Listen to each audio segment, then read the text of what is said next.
26, yung bunso, 21. Sa akin naman, isa yung anak ko, 10 years old na sa probinsya. Saan probinsya? Sa Bacolod. Bacolod? Sa Hmm. Mindanao? Hindi, Negros yun, no? Negros. Andros. Diba Occidental. may halong Bisaya, no? Oriental po yun, ma'am. Occidental sila, sir. Occidental ako, ma'am. Ligay nun yung salita namin Ilonggo.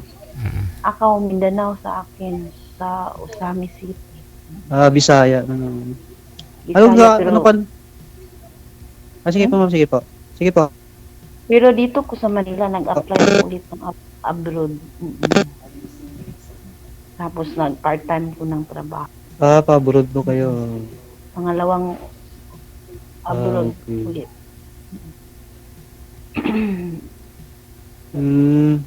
Ay, abroad po kayo, ma'am. Malalaki na po Hindi, yung anak kasi nyo. Nag-aral ng college, mahirap dito. Yung yung bunso mo, nag-aral panganay, ng college. nag-asawa ng maaga. Hindi nag-aral. Yung bunso na lang pinaral ko. Okay. Anong year? Bakit mo kayo nag-iwalay ng mister mo? Third year na DJ. Third year. Malapit na. Commerce yung Malapit. kinuha. Yung una, civil engineer. Tapos nag-chip siya ng course. Iwan ko. Nag-iwalay kami. Iwan ko sa kanya. Naghanap siya ng iba. Nandoon pa ko sa abroad. Okay. Ganun. Hindi. Sa abroad kasi. 6 years. Parang same lang yung nangyari sa atin, 6 years ma'am. ako doon. 2016 ako umaalis. Tapos pag-uwi ko 2022. Bago na ako naka-uwi 2022. Tapos ngayon, mag-abroad naman ulit. Mahirap dito. May pinaral ako ng college. Maski naghiwalay kami asawa ko, pinaaral pa rin ako ang anak ko. Hindi ko bayaan yung anak ko. Ngayon, Mahirap talaga dito pag ano kay... sige pa, ma'am, makikinig kayo ngayon po muna. nagsama na sila sa babae. Nagsama na sila. Hinayaan ko yun. Ang sa akin, ang anak ko makatapos sa pag-aaral. Pag-aaral. Ikaw? Ganon din, same din yung nangyari. 4 months ago na yun kasi yung asawa ko medyo lumayo sa akin. Hindi ko man expect na simple tiwala ako. Nung nalaman ko lang isang time na tumawag sa akin, nakipag-iwalay na meron na daw siyang iba. Tapos, malaki ng anak niyo, malaki na. Wala kami anak kasi ko yun parang sikan ko yun na pangalawang kinakasama yun. Ang dating kinasama ko, abroad din yun. Nung pinanganak niya yung anak namin, 6 months pa lang iniwan niya sa akin, bumalik sa abroad. Yung pangalawa mong asama, wala kayong anak? Wala. Hindi siguro siya yung hindi magkakaanak. Nagsama kami ng 4 years. Saan ang pinakasalan ng una at yung pangalawa? Wala akong kinakasalan. Single ako kasi yung una nga, nagsama kami noon halos 1 year lang nung pagkatapos niya mga anak. After 6 months, iniwan niya yung anak namin sa akin. Tapos yun, wala na. Hindi na nagpakita ulit. Ngayon, malaki na yung anak niyo. Kasi yung anak ko, after 2 years, mga 2 years old siya, inuwi ko ng probinsya, doon ko iniwan sa ate ko. Yun nga, after 6 years, nagkaasawa ako ulit. Nagsama kami ng 4 years. Wala. Yun, hindi kami nagkaanak. Hiwalay kayo. Kasi pumunta siya ng ibang lugar. Kasi ilagaan yung mama niya. Nung time na nagka-problema lang ng konti, yun, bigla na lang nagkahanap ng kachat. Biglang nagbago. Kasi hindi kayo kasal. Wala pa kayong anak. Yun nga doon. Pero sa akin, minahal ko siya. Mahal ko siya. Minahal ko siya ng kung sa mga kahit nagkalayo kami. Ako nagtatrabaho lang. Focus sa trabaho. Pero yun yung nangyari. Bigla din ako. Anong trabaho dyan sa Bulacan? Ako, nag-tricycle school service. Nagsiservice ako ng mga estudyante.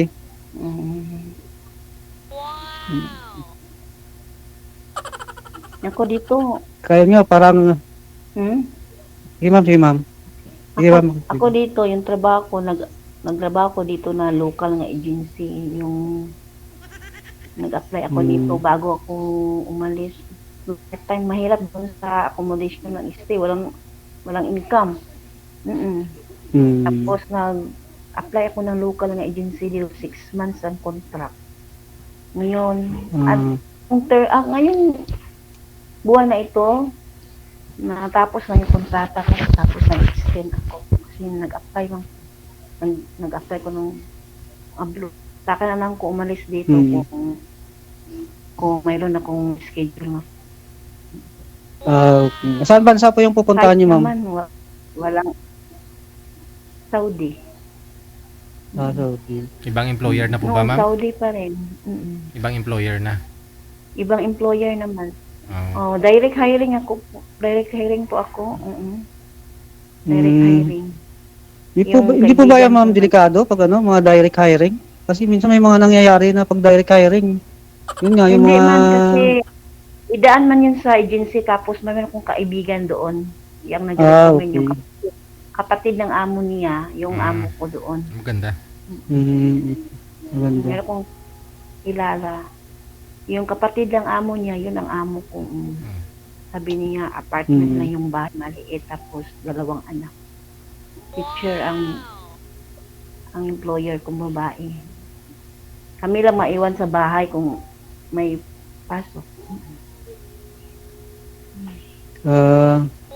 Okay naman pa, ma'am. Mabait yung amo. Pero hindi naman ko natakot kasi noon, 6 years ako doon, isa lang employer ko noon. Tagal nyo pala sa abroad, ma'am. Matagal tayo nagtrabaho, pero ang partner natin, hindi man matino. Yun nga siguro yung naging dahilan na reason niya, ma'am, kasi matagal po yung sa abroad, tapos yun, 6 years. Hindi nakatiis, naghanap ng iba. Kaya yung inang hinanap niya, yung dati na yung juwa, binalikan niya. Pero, yung nandoon pa ko sa abroad, 6 years ko doon. 2 years kami doon, hindi namin nag-contact. Wala naming contact. Mga anak ko lang palaging kinausap. Iba na yung iba na yung kapag nandyan, kapag nagloko yung asawa mo. Iba ng yung treatment niya sa asawa mo, basta ganyan. Iba. Iba na. Wala na ka ng tiwala. Mawala yung tiwala mo sa kanya. Hindi ko kalain na nagloko siya. Kasi nagpaaral ako sa anak ko. Magpadala pa ko ng pira buwan-buwan. Binilhan ako siya ng motor sidecar. Ano pong hinanap niya? Hindi ko alam. Alam mo na rin yan kung ano. Alam mo naman yan, ma'am, kung anong kulang. Siyempre wala siyang katabi. Alam ko. Baka nilamig DJ. Alam ko DJ, tapos ganyan. Alam ko sabi niya, nakagawa daw siya ng ganyan kasi wala ako. Sana pag uwi niya, iniwalayan yung babae. Hindi naman iniwalayan yung babae. Ayun lang. Baka nasarapan na dun. Sila pa rin DJ. Kaya ako, doon sa amin, nagtrabaho ako ng caregiver doon sa amin. Tapos 6 months doon, 7 months doon. Tapos nag-stayin ako. Pero mga anak, sabi niya, di pag-wala niya sa akin. Wala nang problema sa akin. Sabi niya, yung panganay sa kanya. Yung bunso sa akin. Sige, yung panganay sa iyo, yung bunso sa akin. Ako lang magpaaral sa lalaki. Ako magpaaral, pero kung magkasakit ka, huwag ka lang babalik sa akin. Sabi ko. Una, umiiyak ako noon. Pero ngayon, nakamove on mo ako ngayon. Oo, sa una lang naman masakit. Masakit talaga, DJ. Ragoy. Noon, sir, iyak-iyak ako doon sa ibang bansa. Sabi ng madam ko, bakit ka umiiyak? Ganito. Sinabi ko sa madam ko. Sabi niya, crazy daw ang asawa ko. Kung magpadala ng pira, magtanong yung si madam, o saan mo ito pinadala? Sa anak mo o sa asawa mo? O anak ko, madam. Open ako sa employer ko noon. Kaya nagtagal ako 6 years. Sana, iniisip niya kasi yung asawa niya naghanap buhay sa ibang bansa. Pero Oo, dapat. kadalasan, Naisip niyo yun, ma'am. Nga lang, siyempre, alam mo yan, may temptasyon eh. O yung tukso nandyan talaga, Pero di mawala kadalasan- DJ, ano? marami na akong naka-encounter yung mga OFW. Kadalasan yun ang nangyari. Kasi doon ako sa ibang bansa, yung libangan ko is Star Maker. Kumanta ko sa Star Maker. Yung libangan ko, kung kaibigan, kinausap, kumanta ako. Pinapaalala yan sa inyo ng kahit Miko, Manlamiko. I mean, yung sa pagpidos ninyo, di ba? Pinaguide kayo. No? First time kayong mag-abroad. Minsan, pinapaalalahanan din kayo niyan. Kung ano yung mga consequences, ganyan. Taya mo na yung buhay mo, no? Sa trabaho, pamilya mo. Yun na po yun. Kailangan buo yung sarili mo bago ka mag-abroad. So, expected mo na yan. Na kahit gaano ka mahal yung isa't isa, no? Sa isang iglap lang, pwede magbago eh. Pero pwede bago, mayroong ibang OFW magbigti doon. Ganyang problema. Ay, bawal yung pag-usapan dito. Sige na, no? Sige. Paano po yan, ma'am? So, alis po kayo ng abroad. No? Ano yan? Oo. Tapos, si Sir? Paano si Sir Edwin? Mga next month. Mga next month. Next month na pala. Pero wala nang problema mo in case na meron naman tayong komunikasyon sa tawag-tawag lang or chat-chat. Chat-chat Kasi lang. parang ano naman, yung nangyari sa buhay natin halos magkaparehas lang eh. Totally nga sa akin, halos hindi pa ako nakaka-move on sa ngayon kasi parang yung nangyari sa akin, sariwa pa. Aragoy. 4 months pa lang. Sobrang sakit nga, mahal na mahal ko pa naman yung pinakasama ko pero hindi ko pala in-expect na yung pagtapat ka magmahal, yung ikaw pa yung masaktan lagi. Ganyan ang nangyari. Oo, ganun ang nangyari sa akin. Hirap eh. Yung nagtiwala ka, panandalian lang lumayo, no? Isang iglap lang biglang ganun mangyari. Talaga, kagagaling ko lang parang yung nakausap mo yung pinsan ko. Parang nalungkot ako, nakagaling ko lang, parang umiyak at tatapos ko lang umiyak. Kaya yung mata ko parang pa eh. Kaya pala nangangayat ka, Sir. DJ, napakahirap nung pinagdaanan ko nung unang araw na yun. Halos mo 1 week ako walang kain tapos walang tulog. Hindi, gagawin mo ngayon, libang mo sarili mo, Sir.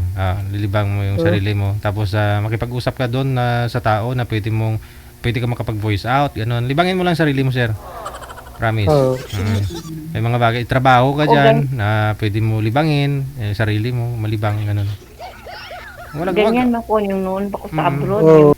Mas masakit yun yung kay girl kasi may anak eh. Pero sa inyo kasi ikaw, wala naman, Sir. Yan mo na, Sir. Isipin mo, masaya sa dun sa ginawa niya, pinalit niya sa'yo. Ba't anong gagawin mo? Diba? Mag-ano ka na rin? Magpakasaya ka na rin? Wala kang dapat ibang isipin na anak eh. Sarili mo lang eh. Oo. Lagaw. Pero sa akin, Sansam nakaw. pero sa Parang akin, nagala na ako DJ ng emosyon ko mag-move on ka na lang. Mag-move on. Kagaya ko, nag-move on. Oo.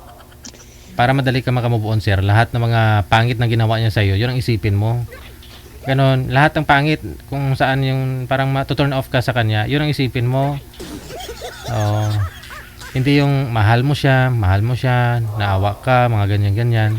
Yung masasaya yung ginawa ninyo. Huwag mo isipin yung ganon. Isipin mo yung mga hindi ayaw mo sa kanya, ganon. Yun ang pairalin mo para madali ka makamove on. Isipin mo, maliit naman yung sa kanya. Ganon! Yung problema, minsan yung parang kung kalang gusto mo magalit sa kanya, hindi mo magawa ba? Iisip mo yung mga negative na ginawa niya, pero parang yung minsan hindi kaya ng... Hindi kasi minsan may mga yan, Sir eh. May mga rason. Ano po kaya ang nangyari? Ba't nagawa niya yung ganun? Baka may mali ka na rin. Kasi alam mo masakit sa tao, masakit sa tanggapin na ginantihan ka kung may ginawa ka sa kanya. May ginawa ka po ba? Ang totoo. Wala naman DJ kasi ako Oo. trabaho, bahay lang ako eh. Oo, ayun lang, trabaho at bahay. Wala kang ginawa sa kanya para maging masaya siya. Ngayon nun, DJ, lahat naman ginawa ko para rin, siyempre, Oo. nagkasama kami. Yun ang naging Oo. time lang na, May mga bagay po ba siya na gusto niyang gagawin ninyo, kasama ka, pero hindi mo na ibigay sa kanya? Kunyari, gagala kayo, kakain kayo sa labas, mga ganon. Oo. ginagawa naman namin, DJ. Yung time na talaga na sinubukan ko, kunin ko yung anak ko sa probinsya. Ah, Tapos yung naging problema namin, yung anak ko medyo may, yung attitude ng anak ko parang ano ba, kaya hindi na lumalaban sa kanya, hindi na nagustuhan. teka lang. Saan po ba kayo nasaktan, sir? Sa una o pangalawa mong asawa? Kinakasama? Parehas lang, sir. Parehas lang, DJ. Tinunto ito. Teka lang. Oo, kasi ito, Nasaktan po kayo dun sa una at pangalawa. So bago po kayo magmahal ng pangalawa, sana ready na po kayo. Hindi na ninyo mahal yung una. Pero ngayon pala, sir, dalawang babae na Oo. yun, iniisip mo pa rin pareho. hindi, yung isa lang, DJ, yung sa ngayon lang. Sa ngayon lang. Di ba yung una mong asawa, yun yung may anak kayo, di ba? Oo nga po, DJ. Yung anak, iniwan sa akin. Sabi, nung nagkasama na kami itong kinakasama ko ngayon. So saan po kayo nasasaktan dito sa pangalawa? Kunin sa probinsya. Okay. Tapos, yung anak ko parang di sila nagkakasundo, lumalaban sa kanya. Parang Oo. yun ang naging dahilan na Okay. nung Ayaw ng anak mo dun sa pangalawa mong ano. Ayun siguro yung rason, sir. Kaya dumistansya na siya eh. hindi naman ayaw ng anak ko, DJ. Yung anak ko, siyempre yung mga bata, minsan may kakulitan lang po talaga, kakulitan lang. Okay. Kahit nga sa akin, siguro yung anak ko hindi lumaki sa akin, parang Tama. iba din yung kanong bata na bigla siguro nung kinuha ko. Oo. Pero ang ginawa ko naman, binalik ko yung anak ko sa ate ko kasi kung sabi ko sa anak ko, kung doon ka masaya, doon ka na lang muna. Oo. Tinry ko na ayusin yung pagsasama namin mag-asawa. Yun nga, nabigla lang din ako. Isang bilang kipag-iwalay na din. Meron na daw siya iba. Kasi nagkaroon siya ng ka-chat rate. Yan lang. Kaya yun ang ano doon din. Pero hindi ko siya pinabayaan. Kahit na nung ano, hindi ko siya pinabayaan. Tapos, nandun siya, nagkaroon siya ng problema. Medyo ngayon naramdaman sa sarili. Pina-check up ko pa din siya. Hanggang sa, yun, gumaling na siya. Siyempre pinagsamahan kayong dalawa eh. No, kung maaari nga lang, naghiwalay kayong dalawa, friend pa rin. Yung ano mo lang samaan ng loob, no? Ganon. Oo. So, ayan mo na yun, sir. Masaya sa doon sa ginawa niya, sa bago niya. Siguro, isipin mo na lang na dapat ikasaya mo na lang din para sa kanya. Tapos maghanap ka na rin ng mga bagay na ano na magpapasaya na rin sa'yo. Hindi rin kailangan na gumamit ka ng ibang tao o di kaya babae na para makamove on ka doon sa kanya, magkaroon ng bagong relasyon, hindi pwede. Kasi hindi ka pa nakamove on eh, no? Ang gagawin mo, sarili mo na lang, may self-medicine ka ba? Sarili mo lang yung ano, makakagamot niyan. Ikaw lang, ganun. DJ, umiiyak na sa DJ, oh. Kaya nga, Hindi na pigilan. okay yan, sir. No? Lumabas ka, sir. DJ, kaya ganun eh. Mag-bike ka, sir, kung may bike ka. Oo nga. Oo. Manghiram ka ng bisikleta dyan. Tapos para makagala-gala ka sa ano ba? Ibang lugar. Oo. Di ganito lang naman, DJ, pag nandito ako sa bahay, parang minsan, Lutang ka, no? pag Sabado, Linggo, lang trabaho. Oo. Ayun lang. Libangin mo sarili mo sa trabaho, eh. Kumantak lang dyan sa bahay nyo, yung mag-video cake ka. Parang wala yun. Lalo mag-iyak yan, sir, pag kakanta yan na makanta niya yung mga team song nila. Dapat hindi yung mga lugar na ano, sir, na hindi ninyo napuntahan, kasama siya, ganon. Kasi pag dyan lang kayo palagi, makikita mo yung mukha niya kahit sa pader. Oo. Yung mga panty niyang iniwan sa'yo, tapon mo na yan, sir, para makamove on ka. Yung DJ, kasi minsan pag dito ako sa bahay, hindi naman na kasi ako mahilig maggala yung pag walang trabaho. Bahay lang talaga ako. Kaya, Dapat magala pero okay kayo. okay naman ako kanina kasi lang yung pinsan ko nag-chat na sa akin, tapos parang yung nalungkot na ako sa mga message sa akin ba. Kaya parang bumalik yung ano, pero okay na ako ng mga nakakaraang araw. Pero hindi may iwasan. Hindi may iwasan. Pag may time talaga na ano, na nangyari, kasi mababa yung luha ko. Mababaw, kung saan mababaw ba yung luha ko. Hindi Kung may palay mo iwasan. naman, ma'am, pagdating ng panahon, siyempre, tulad nga, alis ka, Ayan na. Tumawag na yung ex mo niya, sir, ma'am. Bakit nawala yun? Tumawag ka sa kanya, nagparamdam na yung ex niya. Hindi ah. Andyan na, no? Oo. Yun na lang po. No? Connected naman na kayo sa isa't isa. Overtime na tayo. Ipagpatuloy ninyo off-cam pag-uusap ninyo. Ha? Sige. Sige, sige. Thank you, DJ. Maraming salamat. Thank you. Okay. Friend-friend na lang muna. Kasi hindi pa ready. Masadya talaga ito. Wanted, sweetheart. Wanted, sweetheart.